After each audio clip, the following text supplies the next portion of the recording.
super warm day out here in the Met How. So I waited till late afternoon to go out for my run. Again, I love it up here.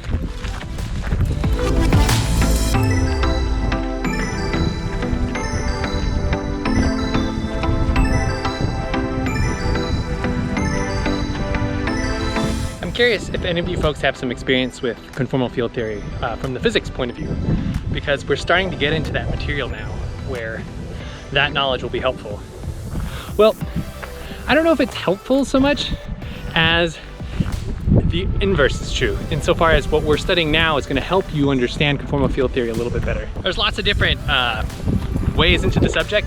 Oftentimes it's through a string theory textbook. I went in through Paul Ginsparg's notes, Applied Conformal Field Theory, which you can find in the archive, the Paul Ginsparg from the archive.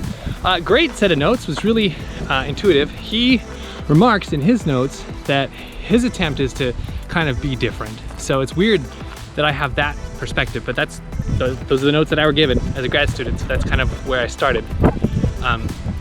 But he does kind of jump right into vertex operator algebras kind of close to the beginning, and you don't really get a full grasp or understanding of how the representation theory kind of plays out, because this is really the first time that you end up with these towers, infinite towers of states, these non-compact representations or infinite representations, or whatever you want to call them, where you have to think about, you know, highest weight, and instead of going from lowest to highest or highest to lowest, you end up starting at a highest and you go all the way down, or vice versa. When we talked earlier about keeping an eye on algebras that are like polynomials for some given variable, maybe even Laurent polynomials, and that's how you can start to see how these graded algebras take shape.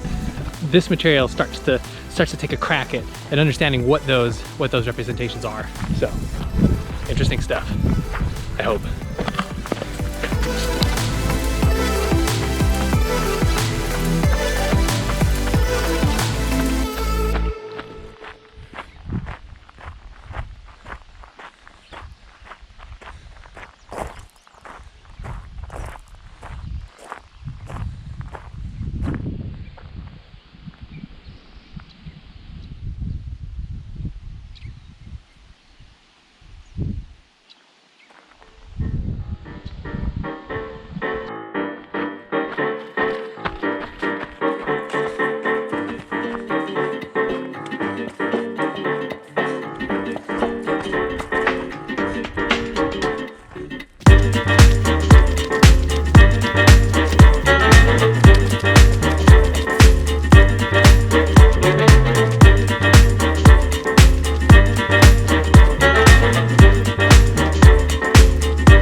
Going for a big loop today.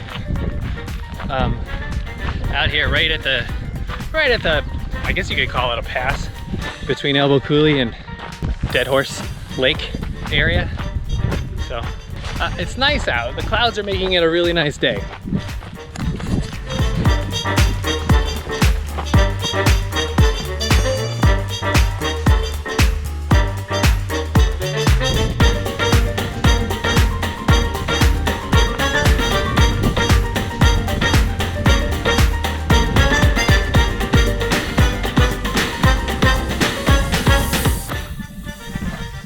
So I've been struggling a little bit to get the lectures to where I want them.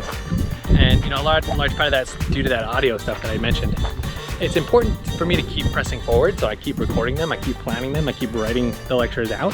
But hopefully I can get them put together in a reasonable package that you can also kind of consume all at once, if you want. For the rest of this week, we're going to be talking about modules, and I'm hopeful that I can get through the rest of the kind of elementary stuff before the weekend. So we'll see how it goes. Until then, let's have some fun in the sun. It is a very kind of Met How experience right now.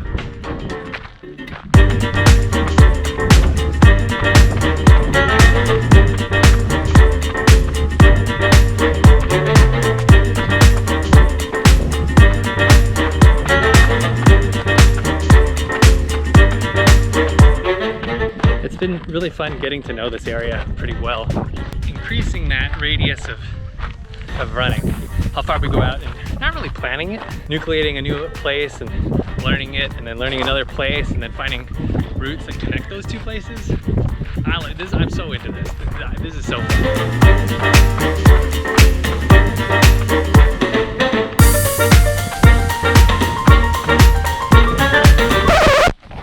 Wow, can you see all of that pollen just flying through the air?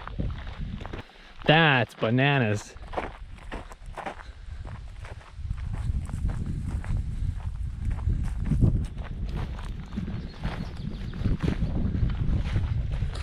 Oh, it's coming this way.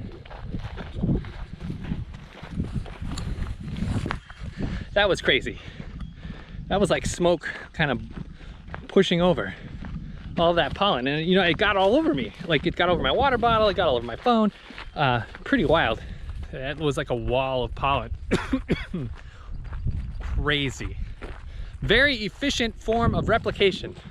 Good job, Plant Kingdom. Wow. Okay, almost back.